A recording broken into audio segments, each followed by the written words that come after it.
Kepala Distrik dan aparat kampung sedistrik Oransebari mendapat sosialisasi dan edukasi tentang layanan aduan tuntas. Setelah sosialisasi dan mengedukasi para guru dan siswa-siswi SMA Negeri Oransebari pada Jumat, tanggal 19 Juli tahun 2024 lalu, Kepala Inspektorat Kabupaten Manokwari Selatan, Ahmad Darius Syukur, kembali sosialisasi tentang layanan pengaduan tanggap, ungkap, dan tindak aduan secara serius atau tuntas bagi aparat 14 kampung distrik Oransebari. Kegiatan tersebut berlangsung pada Senin, tanggal 22 Juli tahun 2024 di Warung Sawah Kampung Muari, distrik Oransebari. Diketahui layanan tuntas merupakan layanan pengaduan berbasis teknologi atau berbasis aplikasi yang bisa dimanfaatkan masyarakat Manokwari Selatan untuk mengadukan pelayanan pemerintah yang dinilai kurang tepat. Sebelum ditindaklanjut, tiap masalah yang diadukan atau laporan akan divalidasi terlebih dahulu dengan ketentuan yang ada, dan setiap pelapor wajib punya data dan dokumentasi masalah. Tiap menyampaikan laporan, pelapor atau pengadu wajib menyertakan dengan foto KTP pribadi. Meski begitu, pengadu yang menyampaikan laporan atau aduan pun tidak perlu khawatir karena Inspektorat jamin kerahasiaan identitas setiap pelapor. Selain menerima materi pemahaman dan manfaat tuntas, para aparat kampung yang hadir juga diedukasi terkait cara melapor pada aplikasi layanan aduan tuntas. Pada kegiatan ini, selain dihadiri para aparat kampung juga dihadiri Kepala Distrik Oransebari, Khalid Befar hingga selesai kegiatan. Sudah sejauh mana sih saya punya laporan ini ditindaklanjuti? Ketika angka 3. Tapi kalau lupa password masuk ke 4. Nanti di moderator atau MC. Assalamualaikum warahmatullahi wabarakatuh. Salam. Nah, kurang kencang ini. Ini inspektorat punya acara jadi harus kencang. Salam. Baik, yang saya hormati Bapak Kepala Distrik Oransebari, Kabupaten Manokwari Selatan, Bapak-bapak kepala kampung,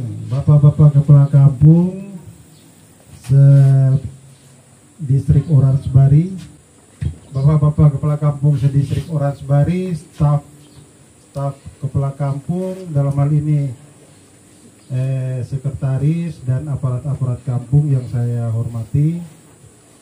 Pertama-tama terima kasih atas kehadirannya telah datang untuk memenuhi undangan kami, walaupun sebenarnya undangan ini sudah saya serahkan atau permintaan kegiatan ini sudah saya serahkan kepada Kepala Distrik sejak hari Selasa ya, hari Jumat ya. Hari Jumat malah sebelumnya sudah saya serahkan, tapi ternyata kita masih sedikit terlambat memulai. Baik, saya berdiri biar enak nih. Jadi Bapak Ibu sekalian yang saya hormati, hari ini adalah bagian daripada rentetan atau rangkaian sosialisasi salah satu aplikasi pengaduan masyarakat milik pemerintah Kabupaten Manokwari Selatan. Kurang jelas ya saya punya suara? Jelas ya? Oke. Aplikasi ini adalah aplikasi layanan pengaduan yang kami beri nama Tuntas. Tuntas itu akronim dari tanggap. Mungkin bisa di ini dulu kan. Tanggap yang tadi yang awal. T-nya itu adalah tanggap, U-nya adalah ungkap, N itu dan, T-nya itu adalah tindak, A itu aduan, S itu secara, dan S1-nya lagi adalah serius. Jadi aplikasi Tuntas adalah aplikasi yang menjembatani komunikasi antara pemerintah dan rakyat. Jadi ini bukan hanya untuk aparat kampung sebenarnya, tapi untuk seluruh Kabupaten Manokwari Selatan dalam rangka peningkatan layanan publik. Nah, sosialisasi ini adalah sosialisasi hanya berupa satu rangkaian dari sosialisasi yang kami sudah laksanakan. Saya selaku reformer yang saat ini mengikuti pelatihan kepemimpinan nasional tingkat 2 di Makassar, atau yang biasa disebut PIM 2 ya, lebih dikenal dengan PIM 2. Nah, inilah proyek perubahan saya. Bagaimana kita membawa perubahan di Kabupaten Manokwari Selatan dari yang sebelumnya kita berproses pengaduan secara manual, Bapak Ibu harus datang ke kantor inspektorat untuk memberikan pengaduan, atau mungkin mau mengadu tapi takut nanti yang lain bisa lihat datang bawa dokumen ke inspektorat. Maka sekarang kami bertransformasi. Jadi Inspektorat Kabupaten Manokwari Selatan dan Kabupaten Manokwari Selatan nanti semuanya kami bertransformasi ke arah digitalisasi. Ya, ke digitalisasi. Jadi lewat aplikasi Tuntas berbasis website, Bapak Ibu bisa masuk lewat website Tuntas, nanti kami kasih alamatnya. Kemudian lewat aplikasi WhatsApp. Saya kira Bapak Ibu sini semua sudah sangat familiar ya dengan yang namanya WA, atau ada yang belum bisa pakai WA ya? Ada ya? Rata-rata bisa lah. Rata-rata bisa. Jadi dengan WA saja Bapak Ibu bisa memberikan laporan atau pengaduan terhadap layanan publik di Kabupaten Manokwari Selatan.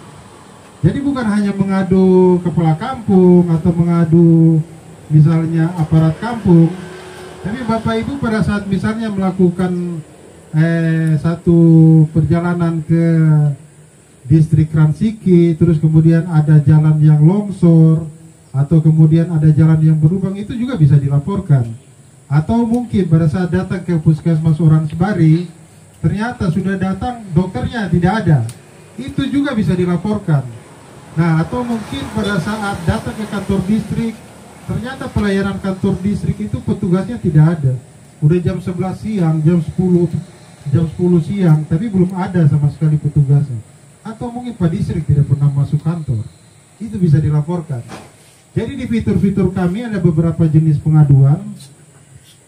Itu diantaranya ada pengaduan terkait tindak pidana tipikor.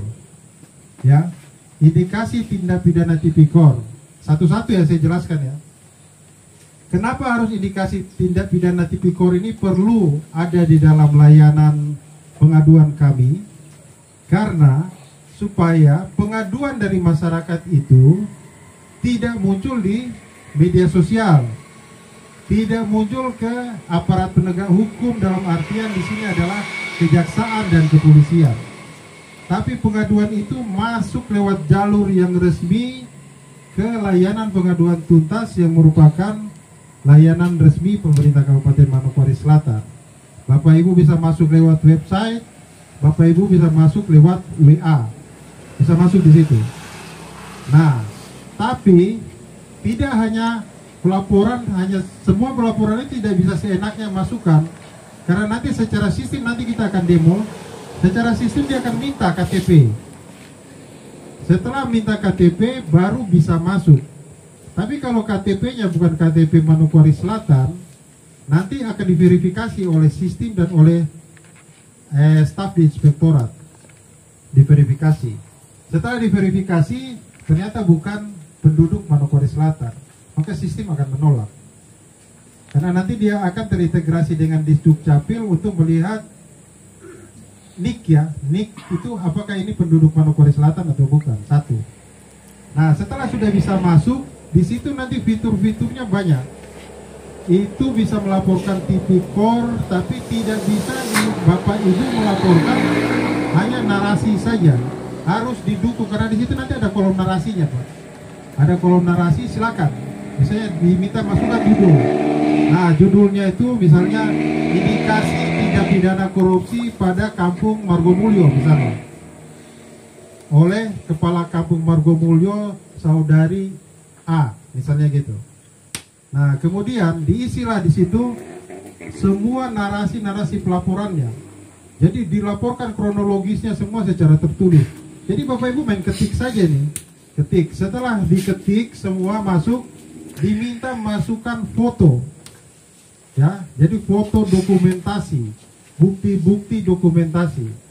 Nah, setelah dimasukkan foto, sistem akan otomatis menerima. Nanti di situ dia akan bilang pengaduan saudara telah kami terima, selanjutnya akan kami proses. Nanti kita demo. Nah, itu bukan berarti juga langsung kita proses, saat itu juga langsung memanggil kepala kampung Margomulyo, kemudian kita proses, tidak. Kita verifikasi dulu. Jadi kita verifikasi dulu bukti-bukti apa semua. Apabila masih ada bukti-bukti pendukung yang harusnya ada, tapi tidak disampaikan kepada tim inspektorat lewat layanan pengaduan tuntas, maka kami akan WA kembali untuk meminta, tolong lengkapi ini, gitu. Sampai setelah lengkap dianggap bisa untuk diproses, baru diproses. Jadi kalau Bapak Ibu hanya ketik-ketik terus tidak ada bukti apa-apa, terus bilang kepala kampung ini korupsi, tidak bisa diproses. Tidak bisa diproses. Itu nanti kami akan minta dokumen. Begitu kami minta dokumen, ternyata dokumen yang kami minta tidak dikirim kembali, maka otomatis dia akan silang, tidak akan diproses. Karena dianggap sebagai, kalau dulu mereka bilang apa laporan kosong, apa Fiktif. bukan fiktif, apa kaleng ya namanya, surat kaleng kayak gitu. Jadi tidak bisa kami proses, ya. Tapi kalau dia muncul ke media sosial, kan media sosial tidak minta bukti. Tapi kalau di sini sepanjang Bapak Ibu punya bukti-bukti lengkap masuk, kami pasti akan proses. Kami tidak lanjuti memanggil yang bersangkutan. Itu kalau contoh kampung. Laporan-laporan pengaduan juga bisa masuk nanti di dana otsus, ya. Di dana otsus juga begitu. Dana otsus juga Bapak Ibu bisa melaporkan penyimpangan dana otonomi khusus. Kalau misalnya ini kenapa kita belum terima dana otsus, itu bisa dilaporkan di situ. Nah, apabila pengaduan yang sifatnya seperti yang barusan saya bilang, dana otsus atau mungkin honor belum terbayar, kan selama ini begitu ya, dan selalu rame ya. Wah, kami punya honor bulan ini sampai sekian, ini belum terbayar, kayak gitu kan. Nah, pengaduan yang masuk itu tidak harus juga melampirkan bukti, hanya foto KTP dan memang itu laporan itu masuk. Nah, dari laporan-laporan itu kami laporkan ke bagian pemerintahan, ke Pak Bupati, bahwa Pak, ini ada pengaduan dari kepala kampung bahwa honor bulan sekian sampai sekian mereka belum terima. Atau mungkin honornya sudah masuk, ya. Honornya sudah masuk, tapi hanya sampai di kepala kampung, aparat kampungnya belum terima. Aparat kampung bisa juga melaporkan itu, mengadukan, bukan melaporkan, mengadukan itu. Kami setelah cek semua, oh ini sudah keluar SP2D-nya, sudah keluar, sudah sampai ke rekening kampung, tapi sekian tanggal, misalnya tanggal 10 sudah masuk, tapi sampai dengan tanggal 10 bulan berikutnya, aparat kampung mengadu masih belum terima. Nah, di situ kami bisa memanggil Pak Kepala Kampung dan Bendahara Kampung, kami tanyakan, kami klarifikasi, kenapa sampai belum masuk, kayak gitu. Nanti kan ada alasan-alasannya. Oh, belum masuk karena begini, belum masuk karena begini. Nah, itu bisa. Itu nanti kami foto, kami kirimkan kembali ke pelapornya sebagai bentuk tanggung jawab dan transparansi. Bahwa kami sudah panggil Kepala Kampung, sudah jelaskan begini. Itu. Jadi banyak nanti fitur-fitur yang bisa kita tampilkan di sini. Misalnya fitur dana otsus tadi sudah, tipikor sudah, dana desa juga ada di dalam sini, ya, yang tadi sudah saya jelaskan. Kemudian layanan publik, bidang kesehatan, bidang pendidikan, layanan publik PTSP, layanan publik Disduk Capil, itu semua ada di situ, dan pengaduan lain-lain. Itu semua kami masukkan di situ. Jadi Bapak Ibu yang saya hormati, di sini sebenarnya maksud dan tujuan daripada adanya layanan pengaduan tuntas ini adalah bagaimana kita meningkatkan pelayanan publik di Kabupaten Manokwari Selatan. Yang kedua, kita melaksanakan tindakan-tindakan preventif. Jadi sebelum sampai ke aparat penegak hukum, ada intervensi dari APH, itu sudah diselesaikan di inspektorat secara internal dalam pemerintah Kabupaten Manokwari Selatan. Yang ketiga, layanan tuntas ini juga sebagai salah satu informasi awal untuk melaksanakan program-program pembangunan selanjutnya. Misalnya, di Siskeudes ternyata program-program yang diusulkan di Siskodes itu tidak sesuai dengan apa yang masyarakat adukan atau minta di dalam pengaduan yang kami terima. Nah, pengaduan-pengaduan itu yang masyarakat minta, misalnya masyarakat minta ternak, ternyata yang dibangun jamban. Misalnya masyarakat minta pupuk, ternyata yang dikasih malah jalan hamparan jalan kayak gitu. Nah, itu bisa menjadi dasar dari tim anggaran Kabupaten Manokwari Selatan untuk melakukan komunikasi dengan kampung bahwa ini masyarakat minta ini, bukti-buktinya ini, mereka ada berapa kepala keluarga yang membutuhkan ini. Coba dipikirkan untuk apakah pemenuhan ini atau tidak, kayak gitu. Jadi ini sebenarnya sistem verifikasi yang berjalan di situ. Kemudian ada lagi fitur-fitur pengaduan lainnya. Nanti Bapak Ibu bisa ikuti pada saat kami demo. Tapi yang di sini yang mau kami sampaikan adalah manfaat. Jadi tadi tujuannya manfaat dari pelayanan tuntas ini, layanan pengaduan tuntas ini bagi masyarakat adalah bahwa masyarakat sekarang sudah lebih transparan. Jadi kita tidak bisa lagi, sudah tidak zamannya lagi semua anggaran kita tutupi. Makanya kenapa dari KPK minta supaya semua program-program agar ditampilkan, iya kan, dalam baliho-baliho itu. Nah itu, kemudian dana desa ini juga akan diaudit oleh selain inspektorat, kepolisian juga akan mengawasi, kejaksaan akan mengawasi, BPK dan BPKP juga mengawasi. Dari sini kita akan melihat permasalahan-permasalahan yang ada, kemudian kita coba selesaikan secara internal.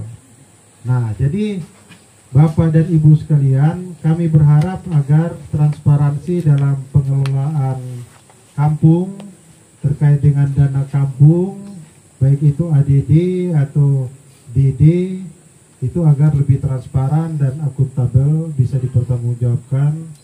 Kemudian hak-hak dari para aparat kampung juga itu bisa Bapak Ibu adukan di sini. Nah, kemudian ini juga menjadi bagian daripada sistem untuk melakukan pengawasan. Jadi inspektorat sudah tidak perlu lagi harus setiap saat untuk datang untuk mengawasi atau apa. Dengan aplikasi ini kita bisa dapat informasi bahwa oh, kantor kampung ini tidak pernah buka ini. Kantor kampung, misalnya kantor kampung Margomulyo ini, masyarakat bisa lewat sambil foto, ini kampung ini jam sekian tidak ingat itu. Nanti bisa kita sampaikan ke kepala kampung, kayak seperti itulah. Jadi sistem kontrolnya akan berjalan. Jadi sistem kontrol dari masyarakat kepada pemerintah, dari pemerintah kepada masyarakat, ataupun internalnya di dalam. Nah, jadi yang mau saya sampaikan ke sini ada satu lagi ya. Pasti Bapak Ibu semua akan bertanya, bagaimana dengan keamanan informasi yang kami sampaikan atau pelapornya. Nah, pelaporan ini adalah para pelapor atau pengadu ini dilindungi oleh undang-undang. Jadi dilindungi oleh undang-undang. Di inspektorat, sistem keamanannya nanti akan berjalan hanya 2 orang yang tahu. Satu admin, yang kedua inspekturnya. Informasi awal yang tahu hanya 2 orang ini. Tapi apabila bukti-bukti semua sudah lengkap, maka setelah kami panggil, kami klarifikasi, ternyata ada indikasi kuat penyimpangan-penyimpangan atau ada layanan-layanan yang masih belum berjalan secara optimal, maka kami akan bentuk tim untuk melakukan, untuk layanan yang belum optimal kami lakukan evaluasi. Kami mengevaluasi kenapa sampai layanannya tidak optimal, tapi kalau ada indikasi kecurangan di situ terkait pengelolaan dana kampung, itu kami akan turunkan tim investigasi untuk melihat sebenarnya siapa yang bertanggung jawab di sini. Nah, tapi itu pun tidak akan lari kemana-mana. Hanya untuk mengetahui siapa yang bertanggung jawab dan akan dimintai pertanggungjawabannya untuk penyelesaian secara internal.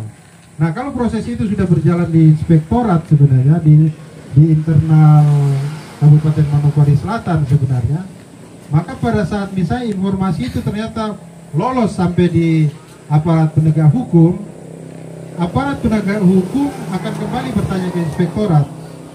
Nah, dia kembali bertanya ke inspektorat. Di situ kami akan menjelaskan bahwa ini sudah dalam proses inspektorat, tidak bisa lagi diselesaikan, maka boleh diambil oleh aparat penegak hukum setelah mendapat persetujuan Pak Bupati. Tapi apabila misalnya itu adalah masalah maladministrasi dan itu yang sebagian besar terjadi di aparat kampung, maka akan diselesaikan di inspektorat. Tapi apabila misalnya di penyelesaian di inspektorat ternyata oh ini ada masalah, memang masalah terkait dengan keuangan, tapi akan diproses untuk pengembalian, maka aparat penegak hukum tidak bisa masuk lagi karena proses itu akan berjalan di inspektorat. Nah, sekarang saya kembalikan ke Bapak Ibu sekalian.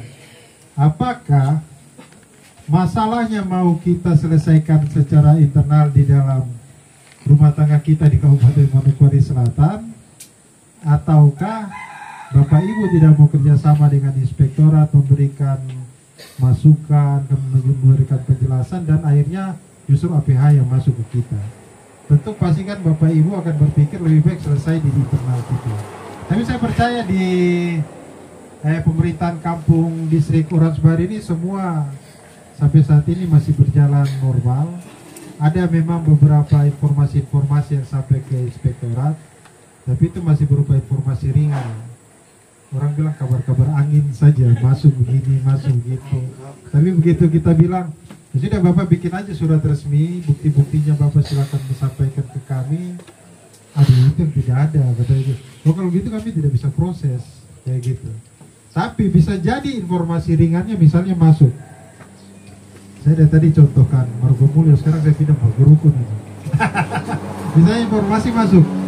Oh, kepala kampung Margo Rukun indikasi ada penyimpangan dana kampung untuk ini. Kami minta bukti ya. Kami minta bukti, ternyata ada bukti tapi memang belum lengkap, kami minta lagi. Ternyata dia sudah tidak masukkan. Itu kami bisa datang ke kepala kampung atau kami undang ke inspektorat. Pak kepala kampung, ini ada informasi ini, kira-kira itu bagaimana ya? Mungkin Bapak bisa jelaskan ke kami. Setelah dijelaskan ke kami akan menyampaikan laporan itu kepada pengadu. Tapi kami tidak bisa menyampaikan kepada kepala kampung Margo Rukun siapa yang mengadu, karena itu dilindungi oleh Undang-Undang nomor 13 tahun 2006, kemudian ada perubahan-perubahannya dengan Undang-Undang 31 2014, itu semua dilindungi di situ. Kemudian yang membocorkan informasi juga, misalnya saya membocorkan informasi juga, itu juga saya bisa dihukum 5 tahun penjara dan denda 200 juta. Itu diatur semua. Jadi gara-gara bocorkan informasi saya di penjara, mending saya simpan mati, orang bilang ya. Nah, seperti itu. Jadi itu mungkin Bapak Ibu sekalian informasi singkat yang saya sampaikan. Sebenarnya saya mau bicara panjang lebar juga nanti malah tidak efektif. Kita langsung demo saja ya. Kita langsung demo saja. Ini kebetulan karena admin kita sementara diklat di Bogor, sehingga dia tidak bisa hadir di sini. Tapi yang paling mudah, mungkin nanti Mas Chandra bisa munculkan. Kita demo yang WA dulu. Bapak Ibu ada bawa handphone sini tidak? Bawa. Ya, dicatat dulu nomor handphonenya. Mas Chandra tolong kasih tahu.